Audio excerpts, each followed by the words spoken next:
우리가 인생을 살면서 참 많은 행동과 많은 일들을 하면서 살아갑니다. 그 중에서 가장 선하고 가장 아름다운 일이 무엇일까? 성경은 우리 하나님을 찬양하는 일이 가장 선하고 가장 아름다운 일이다 라고 우리에게 가르쳐 주십니다. 우리 1절 말씀을 다시 한번 읽어볼까요? 읽겠습니다. 할렐루야, 우리 하나님을 찬양하는 일이 선함이요 찬송하는 일이 아름답고 마땅하도다. 아멘. 우리 하나님을 위해서 일하고 섬기고 봉사하는 거 참 아름답지요. 그러나 하나님은 이 찬양하는 것보다 그것을 더 아름답게 여기지 않으십니다. 더 귀하게 보시는 것은 하나님을 예배하고 하나님을 찬송하는 것입니다. 여러분, 하나님은 우리를 하나님 일 시키려고 만드신 것이 아닙니다. 하나님의 은혜의 영광을 보도록 만들어 주신 것이고 그 은혜를 기뻐하라고 우리를 불러주신 것입니다. 그러니까 찬양하는 일은 짐스러운 일이 아닙니다. 찬양을 한다는 것은 그 놀라운 하나님의 은혜를 받은 자들 속에서 마치 화산에서 그 용암이 분출하듯이 이 속에서 할렐루야 하는 찬양이 터져나오게 되는 것이에요. 찬양을 하는 사람의 그 사람의 상태는 어떠한가? 데살로니가후서 1장 12절 말씀 보시면 읽겠습니다. 우리 하나님과 주 예수 그리스도의 은혜대로 우리 주 예수의 이름이 너희 가운데에서 영광을 받으시고 너희도 그 안에서 영광을 받게 하려 함이라. 아멘. 영원한 죽음의 고통 속에 놓여 있어야 마땅했던 우리를 구원하여 주신 예수 그리스도께서 우리가 구원을 받으면 주님의 이름이 영광을 받으시죠. 그때 그 동시에 주 안에서 너희도 교회도 영광을 받는다는 것입니다.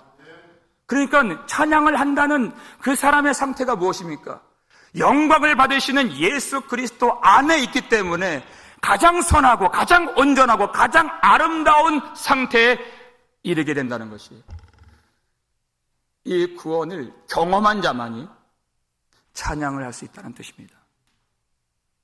우리가 찬양을 해야 되는 그 이유가 여기 계속 소개되어 있어요. 2절 3절 말씀 보시면 읽겠습니다. 여호와께서 예루살렘을 세우시며 이스라엘에 흩어진 자들을 모으시며 상심한 자들을 고치시며 그들의 상처를 싸매시는도다. 아멘. 여러분, 이스라엘 백성들이 교만함과 불순종으로 인하여서 하나님의 큰 징계를 받고 예루살렘이 멸망당하게 되고 그 백성들이 이방 땅으로 쫓겨나게 되었습니다. 그 광경을 보면 차마 그것을 볼 수도 없을 만큼의 너무나도 참혹한 모습이었고 도무지 그것을 보면 이 땅이 이 나라가 회복될 것 같지 않았던 그런 비참한 모습이었습니다. 그러나 하나님은 자기 백성들에 대한 언약을 기억하시고 저 멀리 흩어져 있었던 백성들을 하나님이 그들을 불러서 모아주시고 하나님이 예루살렘을 세우셨다 그랬습니다.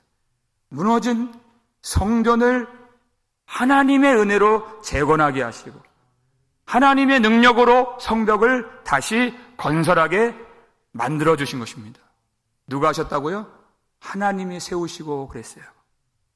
여기서 세우셨다라고 하는 이 단어는 과거에 그렇게 되고 끝났다라는 그런 시제가 아니라 지금도 세우고 계신다라는 의미를 갖고 있는 단어입니다.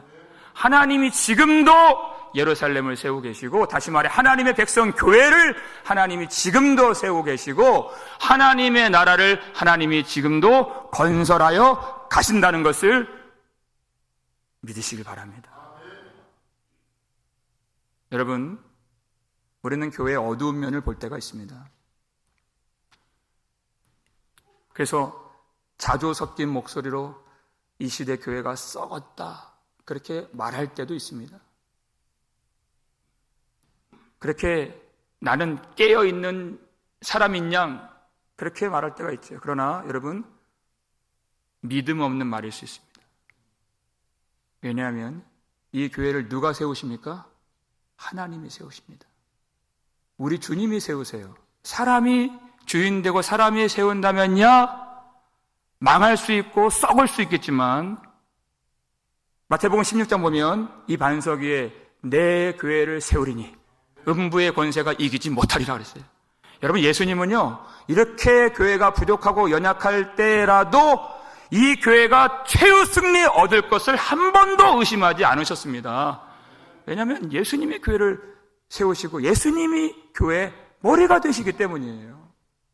여러분, 우리가 이 말씀을 잊어서는 안 되고 이 믿음을 버려서는 안 됩니다. 아무리 교회가 어려울지라도 교회는 주님이 세우십니다. 여러분, 그 이방 땅에 흩어져 있던 사람들이 어떻게 돌아오겠습니까? 돌아올 힘이 없죠. 그들에겐 권한이 없어요. 능력이 없어요. 그때에도 바사 왕 고레스가 모든 패권을 다 장악하고 있었습니다. 그러나 그 위에 하나님이 계신다는 것이에요. 역대하 36장 22절 말씀 보시면 읽겠습니다.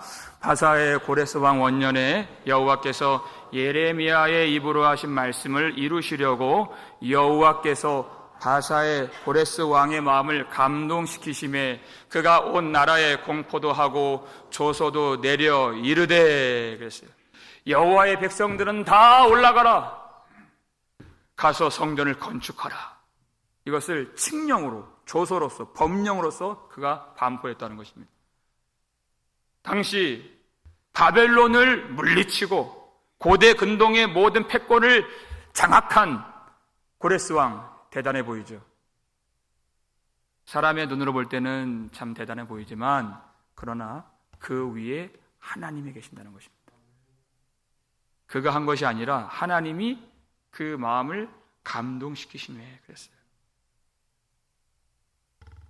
그가 대단해 보일지 몰라도 그조차도 하나님이 그 때를 위해서 잠깐 사용하시는 하나님의 도구에 지나지 않는다. 하나님이 그 마음을 열어주시니까 이스라엘 백성들을 고향 땅으로 돌아가도록 칙령을 반포하고 필요한 것들을 다 제공해 주도록 하나님의 그 마음을 하나님이 감동시켜 주신 것이에요. 그들은 갈 힘이 없었습니다. 그러나 하나님이 그들을 돌아가게 만들어 주셨다는 것입니다.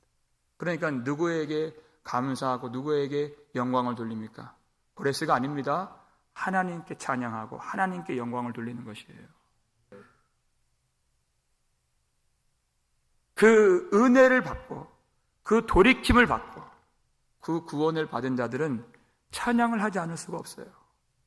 신명기 10장 21절 말씀 보시면 읽겠습니다. 그는 내 찬송이시요 내 하나님이시라. 내 눈으로 본 이같이 크고 두려운 일을 너희를 위하여 행하셨느니라. 아멘. 여러분, 이스라엘 백성들은 다 하나같이 이 공통적인 경험이 있습니다. 내 눈으로 보았다는 것이. 모든 백성들이 다 그것을 목도했습니다. 그들을 두렵게 추격해오는 바로의 그 무서운 병거들 보았죠? 이제 금방 순식간에 그 병거 바퀴에 깔려 죽을 것처럼 그들이 두려워했습니다. 그런데 그들이 결국 무엇을 보았습니까? 그 바로의 모든 병거가 홍해 바닷물로 뒤덮이게 되고 수장당하게 된 것을 보았습니다. 하나님의 구원을, 하나님의 영광을 보았다는 것입니다. 그것을 눈으로 본 그 백성들이 하나같이 하나도 빠짐없이 그 다음에 어떤 장면이 이어졌죠? 모세와 미리암과 함께 하나님의 영광을 본 그 감격과 기쁨과 감사의 마음을 가지고 모든 하나님의 백성들이 춤을 추면서 소고를 치면서 하나님께 찬양드리며 영광을 돌리게 되었다는 것입니다. 하나님의 영광을 보면 이렇게 찬양하지 않을 수가 없는 것입니다. 여러분, 우리의 고질적인 근본적인 문제는 무엇이었습니까? 하나님께 찬양할 줄 몰랐다는 것입니다. 그것이 문제였어요. 마치 40년 동안 걷지 못하여서 성전 미문에서 구걸했던 그 사람처럼, 여러분 40년 동안 걷지 못했던 그 구걸했던 그 사람의 진짜 문제가 무엇이었을까요? 물론 평생 걷지 못했던 것 참 비참한 일이죠.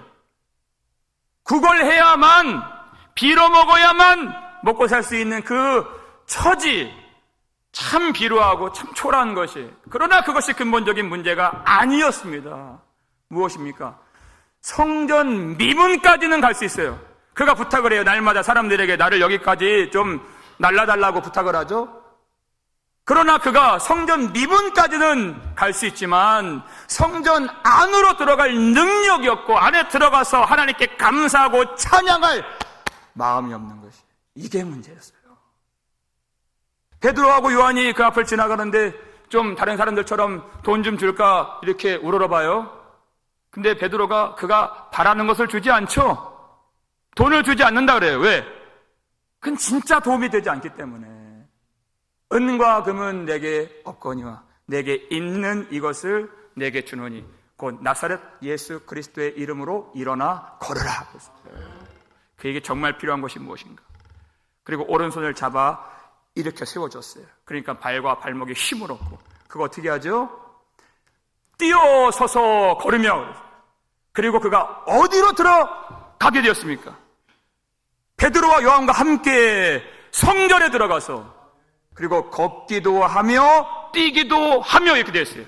경험했다는 것입니다. 그리고 하나님을 찬송하니, 그 부활의 능력, 예수 그리스도의 오른손의 능력, 그 의로운 능력을 체험하니까 찬송이 터져나오게 되었어요. 그러니까 그의 진짜 문제가 무엇이었다고요? 하나님의 성전에 들어가지 못하고 그 미문에서 그저 돈 몇 푼 받은 걸로 만족하고, 그 다음에도 그냥 미문에 앉아있어 그냥 하루 먹고 살 것만 벌어갔던, 들어가지 못했던, 하나님의 은혜에 감격이 없었던, 기쁨으로 찬양하지 못했던, 하나님의 구원의 놀라운 은혜 가운데 뛰지 못했던 이 사람이 성전 안에 들어가서 기쁨으로 찬송하며 감격스럽게 뛰면서 하나님을 예배하게 되었다는 것이, 그 근본적인 문제가 치유된 것입니다. 여러분, 하나님은 우리를 성전에 억지로 밀어 넣으신 분이 아니십니다. 먼저 그 마음 상한 자를 고치시고 그 상처를 싸매 주시는도다 그랬어요. 먼저 고쳐주신 다음에, 회복시켜 주신 다음에 그 마음 속에서 정말 자발적인 마음으로 자원하는 심령으로 찬양하도록 하나님이 은혜를 주신다는 것이. 마태복음 12장 20절 보니까 예수님이 어떤 분이십니까? 상한 갈대를 꺾지 아니하시고 꺼져가는 심지를 끄지 아니하시는 분이시다 그랬어요. 여러분, 백향목도 아니고 상한 갈대 자체가 그렇게 쓸모가 없습니다. 그런데 그것이 상했어요. 그건 버려져야 마땅한 것이. 그러나 그것조차도 꺾어서 예수님은 버리지 아니하신다. 꺼져가는 심지. 옛날에 그 등유로 그 불을 켰던 그 불을 보신 적 있는지 모르겠어요. 여러분, 이 기름이 다 달아서 이 꺼져가려고 하면은 어떻게 됩니까? 불이 깜빡깜빡, 그리고 더 방해가 돼요. 그리고 끄름만 나오고, 그리고 빨리 끄지 않으면 이 심지가 타서 다음에 못 쓰게 됩니다. 훅 불어서 꺼야 돼요. 예수님 안 끄십니다. 무엇을 말합니까? 누구를 말해요? 상처 가득한 우리, 너무나도 연약하여서 힘이 없어서 주님 앞에 일어서지 못했던 우리, 주님 앞에 빛을 발하지 못했던, 보잘것없고 별로 쓸모없었던 우리이지만 주님이 그것을 꺾어서 꺼서 포기하여 버리지 아니하시고, 주님은 우리를 고쳐주시고 우리를 회복시켜주시고 성령의 기름을 우리에게 부어주시는 주님이시다는 것이에요. 어떤 사람이라도 너무나도 절망스러워서 모든 것을 다 내려놓고 포기하고 싶은 그런 상황에 있는 사람일지라도 우리 주 예수 그리스도 안에서는 반드시 소망을 볼 수 있다는 것입니다. 여러분, 세상의 원리는 큰 것을 위해서, 대를 위해서 서로를 희생시켜요. 근데 주님의 나라의 원리는 그것이 아닙니다.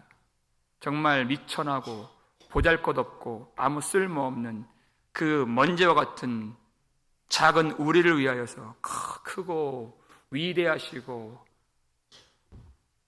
전능하신 우리 하나님이신 우리 주 예수 그리스도께서 우리를 위하여 십자가에 자신을 화목제물로 내어 주신 것입니다.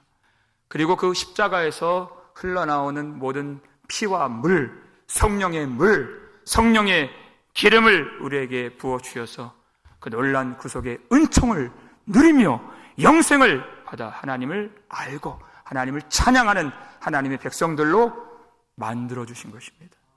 어찌 찬양하지 않을 수가 있겠습니까? 보배로운 피를 흘려 영영 죽을 죄에서 구속함을 받은 우리 어찌 찬양 안 할까? 어찌 찬양하지 않을 수 있습니까?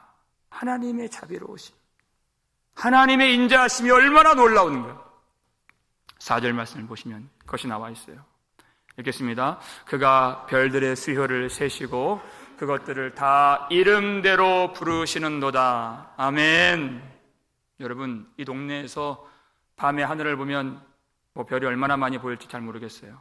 많이 보이질 않죠? 그러나 차를 타고 좀만 나가면, 외곽에 가면, 조슈아 트리 같은 데 가면 이 쏟아지는 별들을 볼 수 있죠. 여러분, 그렇다고 해서 여기서 밤하늘에 별을 볼 때 별이 안 보인다고 해서 별이 없는 것일까요? 그렇지 않습니다. 세상의 빛에 가려져서 보이지 않을 뿐이에요. 별이 있는 것이에요. 그러나 하나님은 그 별들의 수요를 다 세시고 그것이 밝은 빛을 내는 별이든 저 멀리 있어서 아주 희미한 있는지 없는지도 잘 모를 것 같은 그런 빛을 내는 별이든 주님은 그것을 다 아시고 그 존재를 아시고 존재의 의미를 아시고 그것에 관심을 두시고 그 이름을 부르시는 하나님이십니다.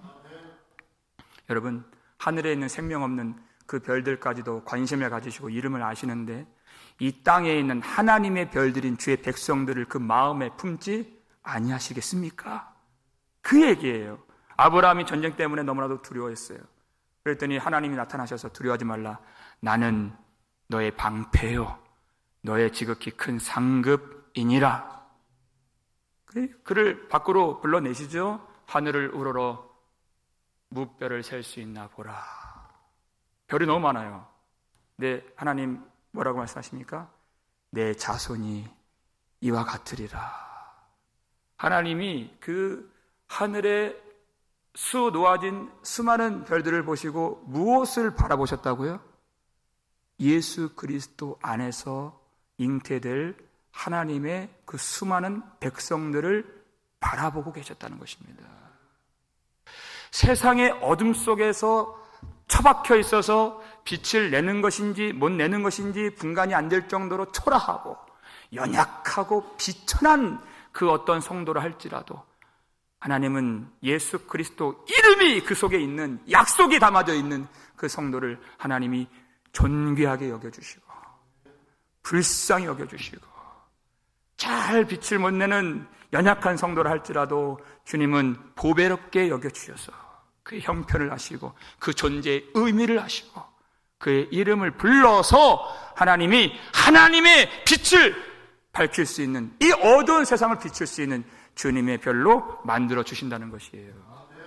다니엘서 12장 3절 보니까 많은 사람들을 옳은 대로 인도하는 자는 별과 같이 영원토록 빛나리라 그랬어요. 하나님의 무한한 지혜와 하나님의 완전한 능력으로 무궁한 지혜로서 위대하신 하나님이 이 일을 이루실 것을 믿으시길 바랍니다. 하나님의 인자하심이 얼마나 놀라운가 9절에도 설명이 되어 있어요. 읽겠습니다. 들짐승과 우는 까마귀 새끼에게 먹을 것을 주시는도다. 아멘. 내 입으로 들어가고 내가 먹는 것이 아닌데 까마귀 새끼가 먹는 것이 무슨 그렇게 대단한 하나님의 은혜 일이겠습니까? 라고 생각할 수가 있겠지만은 여러분, 그렇지 않습니다. 하나님의 인자하심이 얼마나 크고 얼마나 그 은혜가 널리 퍼져 있는가 하는 것이에요. 여러분, 이 땅이 황무해지면 어떤 일들이, 어떤 현상이 나타난다고 성경이 말씀하고 있습니까? 들짐승이 주인처럼 행세하고 사람들이 다 쫓겨가게 되는 것이, 그것이 심판이고 그것이 멸망이라고 그랬어요. 들짐승이 하나님이 때를 따라 도와주시는 음식들을 먹지 못하면 사람을 먹잇감으로 삼게 되는 것입니다. 하나님의 은혜죠. 하나님이 모든 만물을 주장하시고 통치하시고 이 땅을 유지하시고 보호해 주시는 것이 하나님의 은혜인 것이에요.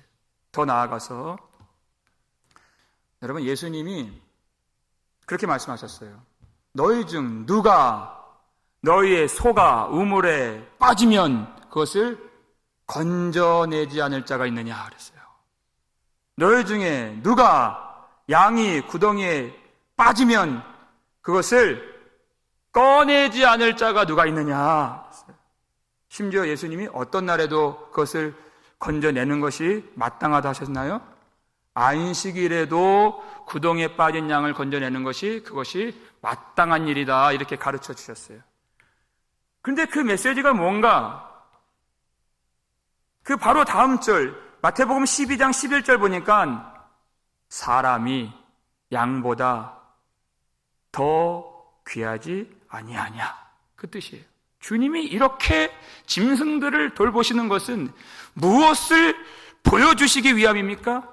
이 사람을, 그 백성들을 얼마나 귀히 여기시고 돌보시고 입히시고 먹이시는가, 그것을 알기를 원하시는 것이, 오늘 있다가 내일 아궁이에 던져질 그 들풀도 입히시거늘 하나님께서 너희를 입히지 아니하시겠느냐. 공중에 나는 새를 보라.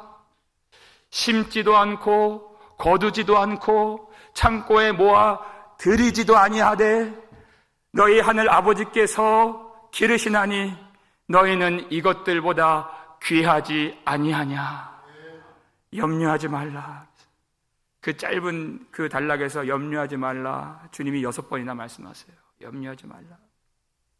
여러분, 누가 염려를 합니까? 신앙적으로는 믿음이 없는 사람이 염려를 하죠. 그러나 일반적으로는 누가 염려를 합니까? 가진 것이 없는 사람들이 염려를 하는 것이에요. 힘이 없는 사람들, 돈이 없는 사람들, 능력이 없는 사람들, 이 땅에서 주목받지 못하고 비천한 사람들이 더 염려를 하지 않겠습니까? 그럼에도 불구하고 힘이 없지만, 내가 건강하지 못하지만, 앞길이 캄캄하지만 내 힘으로 사는 존재가 아니요, 하나님의 돌보심과 하나님의 인자하심과 하나님의 선하심, 그것으로 말미암아 염려하지 말라는 것입니다. 우리가 언제 우리의 능력으로 살았습니까? 그런 적은 한 번도 없습니다. 하나님이 선하시기 때문에 우리가 지금 여기까지 온 것입니다. 하나님의 은혜로 된 것입니다. 그렇다면 하나님이 어떠한 사람을 기뻐하시고 어떤 사람을 기뻐하지 아니하시는가? 먼저 어떤 사람을 기뻐하지 아니하시는가? 10절 말씀을 보시면 읽겠습니다. 여호와는 말의 힘이 세다 하여 기뻐하지 아니하시며 사람의 다리가 억세다 하여 기뻐하지 아니하시고. 여러분, 이스라엘 백성들은 참 많은 전쟁을 치렀습니다. 그때 참 절실하게 필요한 것이, 전쟁에 필요한 말, 그 군말을 의미하는 것이에요. 병거를 끄는, 기병대를 만들 수 있는 그 말이 있고 없고, 또 많이 있고 적게 있음이 전쟁에서 참 유용할 수 있기 때문에, 그리고 용사가 많으면 많을수록 그 힘이 억센 그런 사람들이 많을수록 왕들은 마음에 안심이 되죠. 그런데 참 희한하게도 하나님은 이스라엘 왕들에게 말들을 많이 얻으려고 애굽으로 내려가지 말라 명령하셨어요. 그 말들이 많아서, 용사들이 많아서, 병거를 많이 끌고 와서 마음에 안심되어 그 마음이 교만하게 발전되어서 하나님을 신뢰하지 않을까 하나님이 염려하신다 그랬습니다. 내가 자원이 많고 내가 힘이 많고 내가 용사들이 많으면 그만큼 하나님을 적게 신뢰할 수 있기 때문에 너희의 전쟁은 군마에 있는 것이 아니고 용사에 있는 것이 아니고 오직 하나님의 은혜에 있느니라. 하나님을 의지하라는 것입니다. 자기 힘을 과시하고 자랑하는 사람들 하나님이 기뻐하지 아니하신다는 뜻이에요. 그렇다면 여러분 하나님이 어떤 사람을 기뻐하실까요? 오늘 본문 마지막 11절을 보시면 읽겠습니다. 여호와는 자기를 경외하는 자들과 그의 인자하심을 바라는 자들을 기뻐하시는도다. 아멘. 여기서 자기를 경외하는 자들이란 자기 힘이 없기 때문에 자기가 아무것도 아닌 것을 알기 때문에 하나님만 의지하고 하나님만 바라보는 사람을 의미하는 것입니다. 여러분 왜 우리가 찬양하지 않습니까? 여러분 우리가 기도가 식어질 때가 있죠. 기도하는 자리에서 빨리 일어나고 싶은 그런 마음들이 들 때가 많이 있죠. 왜 기도가 약해졌습니까? 내가 힘이 있다고 생각하기 때문이에요. 하나님을 의지할 필요가 없다고 그렇게 마음속으로는 그렇게 품고 있기 때문에 기도가 안 되는 것이에요. 여러분 참 희한해요. 다른 것들은 시간이 지나면 숙련되어지고 전문가가 되어지고 더 잘하게 되어지는데 신앙은 그렇지 않아요. 시간이 지나갈수록 오히려 마음이 더 교만해지고 경륜이 쌓이고 연륜이 쌓일수록 내가 경험이 많아질수록 오히려 하나님을 의지하지 않게 되는 그런 일들이 참 많이 벌어지는 것입니다. 그래서 여러분 세월 지나갈수록 의지할 것뿐일세 오직 예수 그리스도만 의지하는 그런 믿음이 오늘도 필요한 것입니다. 오늘도 그 믿음을 구해야 되는 것이에요. 여러분 히스기야가 아수르 군대가 예루살렘을 다 점령했어요. 그때 왕이잖아요. 뭐 우리하고는 비교도 안 될 많은 것들을 가진 왕인데도 불구하고 그는 자기가 아무것도 갖지 못한 자인 것을 깨달았습니다. 아무것도 그가 힘이 없다는 것을 알았어요. 그리고 하나님 앞에 설 자격이 없다는 것을 알았습니다. 그래서 하나님 앞에 왕복을 다 벗어버리고 옷을 찢고 굵은 베옷을 입고 하나님의 은혜를 구하려고 어디로 들어갑니까? 여호와의 전으로 그저 미끄러지듯이 그가 들어가는 것이에요. 기도해야 됩니다. 지금은 기도할 때입니다. 누가 그렇게 채근하고 누가 그렇게 밀어넣은 거 아니에요. 자기가 얼마나 연약하고 힘이 없는가를 알기 때문에 그 자리밖에 갈 데가 없는 것입니다. 여러분 정말 무엇이 문제일까요?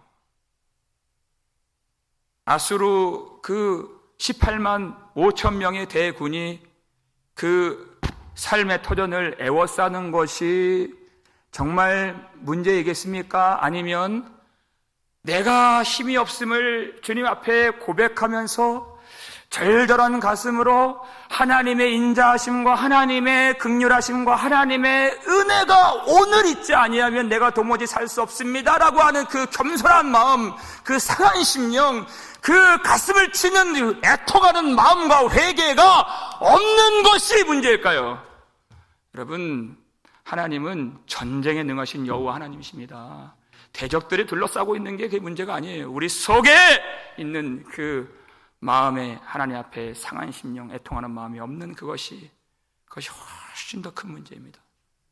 여호사밧 왕도 마찬가지예요. 그 세 나라 연합군이 침범해 오는데 도무지 방법이 없고 힘이 없는 것입니다. 그러니까 그도 하나님 앞에 금식하고 회개하고 어디로 가겠어요? 누구에게 도움을 요청하겠습니까? 무엇이 있으면 마음의 용기가 나고 힘이 나겠습니까? 그가 하나님께로 여호와의 낯을 향하여 기도로 나아가는 것이에요. 역대하 20장 12절 말씀 보니까 읽겠습니다. 우리 하나님이여 그들을 징벌하지 아니하시나이까? 우리를 치러 오는 이 큰 무리를 우리가 대적할 능력이 없고 어떻게 할 줄도 알지 못하옵고 오직 주만 바라보나이다. 아멘. 그도 왕이었습니다. 얼마나 많은 것을 그가 가졌겠습니까마는 하나님 앞에서 하나님, 우리가 대적할 능력이 없습니다. 어떻게 할 방법이 없습니다. 오직 주만 바라보나이다. 하나님께만 도움을 구하는 것이에요. 역대하 17장을 자세히 읽어보면 여러분, 여호사밧 왕이 얼마나 많은 군대를 거느리고 있는지, 무려 유다에 116만 명의 군사들이 있었어요. 여러분, 역사적으로 유다가 이렇게 많은 군사를 가진 적도 별로 없어요. 그럼에도 불구하고 하나님 앞에서는 이것들이 아무것도 아닙니다. 아무리 많은 용사들이 있고 병거가 있다 할지라도 하나님이 승리를 허락해 주지 아니하시면, 하나님이 하늘문을 열어주지 아니하시면 이것들이 무슨 소용이 있겠나이까? 아무것도 아닙니다. 자기를 부인하는 것이, 자기 능력, 자기 경험, 자기 지혜, 자기 책략, 자기 전략 다 부인하는 것이, 오직 주만 바라보나이다. 하나님의 도우심을 구하는 것입니다. 여러분, 우리에게 무엇인가 조금 있어서 재산이 있거나 사람들의 존경이 있거나 내 경험이 있거나 내 연륜이 있거나 무엇인가 조금이라도 있어서 그것 때문에 주님을 덜 의지하고 그것이 있어서 내가 주님을 온전하게 신뢰하지 못하는 그것이 있다면 결코 우리에게 유익을 주는 것이 아닙니다. 그것은 우리를 죽이는 것이에요. 여러분, 그럴 바에는 아무것도 없는 것이 낫습니다. 그래서 오직 주님만 바라보는 것이 훨씬 더 좋은 것입니다. 이것 때문에 내가 주님 앞에 나아가는 마음이 식어진다면 그것은 없는 것이 더 나은 것입니다. 여러분, 그렇기 때문에 우리가 힘이 없고 여러분, 우리가 연약한 것은 큰 문제가 되지 않아요. 왜냐하면 힘이 큰 능력은 오직 하나님께만 있고 우리에게 있지 않은 것을 하나님이 알기를 원하십니다. 주님만 바라보길 원하십니다. 그래서 여러분, 우리가 하나님을 찾지 않는다는 것은 어떤 믿음이 있는 것이에요. 하나님이 아무런 능력이 없다고 믿는 것입니다. 하나님이 손이 짧아서 우리를 도와주지 못한다고 강하게 믿는 것이에요. 여러분, 우리가 기도하지 않는 것도 믿음이 있는 것입니다. 어떤 믿음입니까? 하나님이 인색하셔서 우리에게 관심이 없으셔서 우리를 사랑하지 않으셔서 우리에게 아무것도 해줄 것이 없다고 믿기 때문에 하나님을 찾지 않고 기도하지 않는 것입니다. 여러분, 우리 하나님은 그런 분이 아니십니다. 우리의 그 많은 죄를 위하여, 우리를 대속하시기 위하여 하나님은 그 아들을 주신 분이십니다. 그 아들 십자가를 보면 하나님이 얼마나 사랑이 많으시고 얼마나 능력이 많으신가 모를 수가 없는 것입니다. 여러분, 그 하나님의 능력을 믿는다면 우리가 하나님께 나와서 기도할 수 있는 것입니다. 기도하는 것 자체가 믿음입니다. 하나님의 능력을 믿는 것입니다. 하나님의 사랑을 믿을 때 나타나는 행동이 있습니다. 회개하는 것입니다. 그 어떠한 죄라도 예수 그리스도의 이름으로 자백하고 회개하고 가슴을 치고 하나님께 고백하는 모든 죄들을 하나님이 용서해 주시고 깨끗하게 씻어주시는 놀라운 사랑의 하나님이신 줄을 믿을 때 우리는 회개할 수 있는 것입니다. 여러분, 그 사랑을 여러분 외면하지 마시고 의심하지 마시고 우리 모든 일 가운데 하나님의 도우심을 구하시길 바랍니다. 우리 모든 일 가운데 하나님의 도우심이 필요한 줄 아시기 바랍니다. 믿음의 선한 싸움 싸우는 것 말할 것도 없죠. 하나님의 은혜가 아니면 기도할 수 없고 예배할 수가 없는 것입니다. 우리의 모든 가정생활, 우리의 모든 사회생활, 모든 인간관계, 우리의 모든 생업과 우리의 모든 교회 사명, 우리 모든 일 가운데 오직 주만 바라보면서 오직 주님만이, 하나님만이 우리 주인 되심을 인정하시면서 하나님의 인자하심을 바라보면서 하나님께 영광 돌리며 하나님의 도우심으로 충만한 우리의 삶이 될 수 있기를 주의 이름으로 축원합니다.